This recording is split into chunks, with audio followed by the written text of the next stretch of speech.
course, all of the garbage trucks need to be moving as soon as I turn on my camera. Do you hear the beeping too in the background? I should just get a mic. Now they're going at it too. Hello fellow humans and welcome to the Nerdy Fox. I'm Steph, and if you're new to the channel, welcome, and if you're returning, welcome back. And I think my camera is crooked. Is that better? I feel like it's better.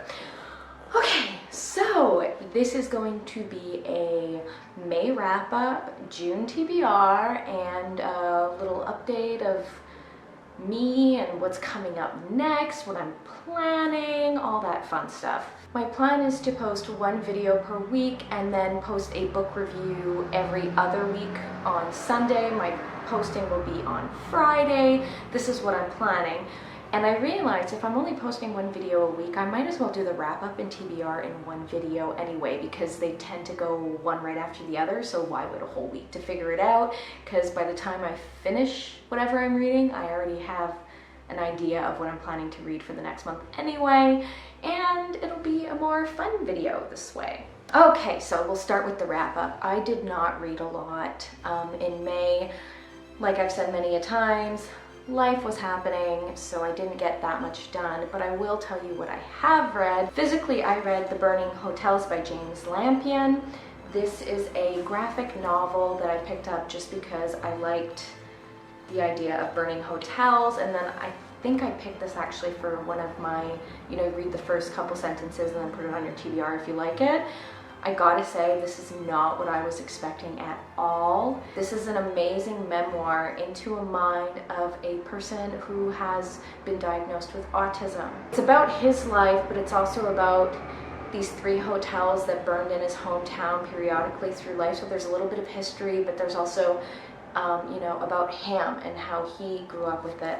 I very much enjoyed this story. It's not something, I haven't read anything like this before, and I did very much appreciate it. And it was short as well, but I gotta tell you, it was amazing. And actually, he wrote in the book that he was writing this during the pandemic of 2020. So I'm very grateful I picked up this book. If you want something a little different, I would say go with this. I feel like my camera is still crooked. Next up is some comics. The Sandman Universe Locke and Key issue 1.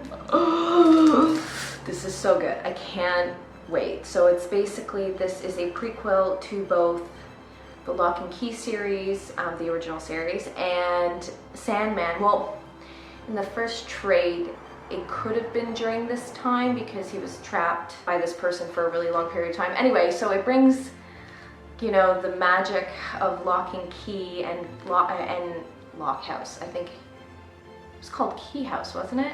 The first one, Locke and Key.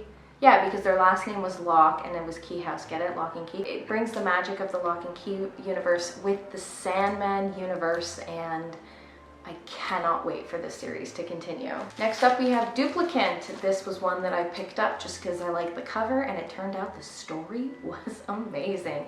It's about a global pandemic that hits where it causes all of people's organs to fail, and there's no way of reversing it, and they're trying to get a vaccine, but basically this one guy figures out how to duplicate your own organs so you can just get a transplant for when your organs fail. The only problem is that they patent it, and only one company can do it, and it costs so much money. So what happens is if your organs fail, basically somebody can buy your operation, and then you're basically in their servitude until you pay off your surgery, and which will be like never. So you're basically, if your organs fail and you don't have a lot and you don't have money, you're gonna be a slave for the rest of your life. Anyway, I really enjoyed it. I'm definitely picking up issue 2. Next up is The Legends of the Dark Knight. I think I've said on this channel before, I am not a superheroes person, but I just love Batman. And the reason why is the villains and Gotham itself and Arkham Asylum. I love the whole Batman world. Oh, you can't see because of the reflection. But I saw this on the newsstand at work at the comic shop, and I just There was something about it, so I picked it up. I liked it. I mean, it's first issue, so obviously you're just trying to figure out what's going on, because Batman tends to have this film noir, or is it called film noir when it's written? Noir, mystery feeling to it, so I'm very excited to see what happens next. Next up we have Shadecraft 1 and 2. Once again, picked these up because of the cover. Love it. It's about a girl whose brother is in a coma because of an accident or something like that. The first part is basically she feels like this shadow monster is coming after her, but then her shadow fights that monster, and then she finds out that her shadow is actually the soul of her brother. So that's the concept, but I really, really liked it. Okay, books I listened to on audiobook was You're a Badass at Making Money by Jen Sincero, Atomic Habits by James Clear, and what was it called? City of Ghosts by Victoria Schwab. Those are the three that I read. The first two are personal development. You're a Badass at Making Money is all about positive affirmations and how to manifest money into your life. Atomic Habits is learning about how to create and keep habits in your life. So I don't know, I was just in that mood last month and I loved it. I still haven't finished the Everyday Witchcraft book by Deborah Blake. It's still on my Kindle. I'm just slowly reading it, so I haven't finished that. And the last one, The City of Ghosts, that was actually suggested to me by Ariel from Reading and Whatnot. I'll link her channel below. It was okay. I might read the second book. The same feels I got from City of Ghosts is the same feel I got from the first book of the Diviner series, and then I fell in love with the Diviner series. That's why I may pick up the second book. Not sure yet, but that's kind of what's happening. And last but not least, the book that I finished this morning, Ruthless Gods by Emily A. Duncan. Loving this series. I'm not going to say much about it. I want to do a book review on all the three, like, of the whole trilogy. So I'm going to have to pick up Blessed Monsters. It's not going to be this month, it's going to be next month. But, the religion system, that's all I have to say, but I really enjoyed this. Something else that I started last month, I think I may have mentioned it in my last video. It's an ongoing series, Under the Oak Tree. I don't know what it is about this manga. And I keep telling myself, I'm not gonna read them. I'm gonna wait until a few pile up and then I'll read them. I swear to gosh, every single time I'm like, no, I have to read it. Like Monday, I was like, oh no, one came out yesterday. I'm not gonna touch it. I'm gonna wait until I have a few. And then I was at work and my boss is like, oh, you're gonna have to, I was waiting to do something, but he needed to do something before I could do it. So he's like, give me like 3 minutes. I totally pulled out my phone and read the latest installment. I love it. I just, Under the Oak Tree. It's grabbed me in a way. And I've tried to start other mangas while I'm waiting for that one too, and nothing like Under the Oak Tree. I love it. Okay, now the fun part. What will I be reading for the month of June? I tend to have a lot more graphic novels than books. Let's get to it. Neverwhere by Neil Gaiman. I actually have a plan to do a Neil Gaiman vlog. I wouldn't call it a readathon because I'm not going to read it for 24 hours. So yeah, I'm going to be reading Neverwhere and then volume 3 of the Sandman series by Neil Gaiman. So those two are definitely going to be seen in a vlog. Next up is The Girl of Fire and Thorns by Ray Carson. I started this book in January and then I stopped it because that's when I started doing BookTube and I did a February reread and I have not touched it since. I want to finish it. I've been staring at it going, you know, I liked it. It's an interesting story. I like the representation of like eating disorders in it that I didn't think was so a little bit of a trigger on that. If you have like body issues or eating disorder issues or disordered eating issues, but I'm liking it. I'm liking it. I haven't read it for like 6 months. I liked what I read and I just want to finish it. I think this is probably going to be the first book I pick up just so I can finish it, but yeah. Next up is Undercurrent by Paul Blackwell. I found this book at my local used bookshop. I don't know what it was about it. It was in the mystery or thriller section. I don't know. But apparently the author lives in Montreal, so, and a carriage house behind that was once the sea captain's mansion, so he lives in the old port. But it's about a boy who falls off a waterfall, and then his best friend was the one that tried to kill him. I don't know. It's something about it, and it's a short read, and it's for teens, so fast read for me. But yeah, I thought I'd pick it up. Okay, for the graphic novels of the month, we will be reading Black Monday. I hate this stupid plastic. I don't know why they constantly put plastic on books in comic shops. It drives me insane. Sorry, rant. Okay, The Black Monday Murders, Volume 2. That's right, Blood and Pages is coming back.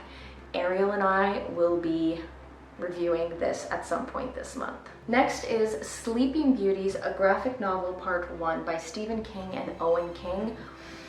I have no idea what this is about. Love the book, and I figured, you know, I don't necessarily like Stephen King's writing because I find it really, really long and descriptive and redundant. So I figured this might be good, and I like things surrounding sleep and dream world, hence Sandman. But what is this about? Oh, a bizarre sleeping sickness called Aurora has fallen over the world. Its victims can't wake up, and all of them are women. Interesting. Okay, so yeah, I'm interested in this. Next one up is Plastic. Who is this by? By Wagner. I'm going to be putting all the names of the authors that I forgot to mention as the books go out, but yes. Plastic was actually suggested to me because there is a prequel that's coming out in issues to this, but basically this is about a serial killer who stopped killing humans because he found himself a blow-up doll, and he could just, you know, do all the horrible things he wanted to do to humans to this blow-up doll. So he hadn't killed in I don't know how many years, but then somebody stole his blow-up doll. I don't know, I think that's a really interesting concept. It's like kind of like John Wick, but not for a good guy, even though John Wick was an assassin, but you know what I mean. Anyway, I don't know, I thought it was really interesting, so I went ahead and picked this up. For audiobooks, I am currently reading Full Moon by Jim Butcher, which is the second installment of the Dresden Files series. I read the first one, I listened to the first one a long time ago, and now that I have access to a couple of free audiobooks through the library cards, I'm like, you know what, why not? Let's continue the story. I know a lot of people say, oh, he's so chauvinistic. I haven't been offended yet. But yeah, this one, so the first one was about, what was the first one about? It's about demons. This one's about werewolves, which, yay, so I'm excited about that. The next audiobook I want to read is The Handmaid's Tale by Margaret Atwood. I love the series so much, have not read the book. I feel like a huge shame on me. It's like the same thing with 1984, which by the way, is coming out in graphic novel, and I ordered one. So I will be reading 1984, only graphic novel style, whenever I get it, whenever it comes in. So yeah, I want to read The Handmaid's Tale, which apparently is based like the first season of Handmaid's Tale, which why does my camera still look crooked? I really want to get to actually listening to that this month so I could finally say that I read it. And of course, there will be many comics coming in and out. I don't know which ones I'm going to read necessarily. However, there are a few that I want to mention because I picked them up yesterday and I'm really, really excited. Red Room by Ed Piscore. I have no idea, but apparently it's banned in 5 countries, so I feel like I would very, very much enjoy this comic. Oh, James Tynion wrote Something is Killing the Children, and I just saw his name on this one. DC Black Label, horror, some new stuff is coming out, and I'm really excited, and I just found out James Tynion is the one that wrote this. The Nice House on the Lake, and James Tynion did not read this one, but I'm still interested in this. DC Horror presents The Conjuring, The Lover, #1. Why is it so loud outside? I'm going to be posting videos on Friday, and every other week I will be posting a reading review on Sundays, so it won't be this Sunday, it'll be next Sunday. But yeah, so those are my plans. I hope you enjoyed this video, and if you did, please give it a thumbs up. And if you really like my face, please hit the subscribe button. Is it on this side or that side? I never remember, but it doesn't matter. I will see you next time. Bye.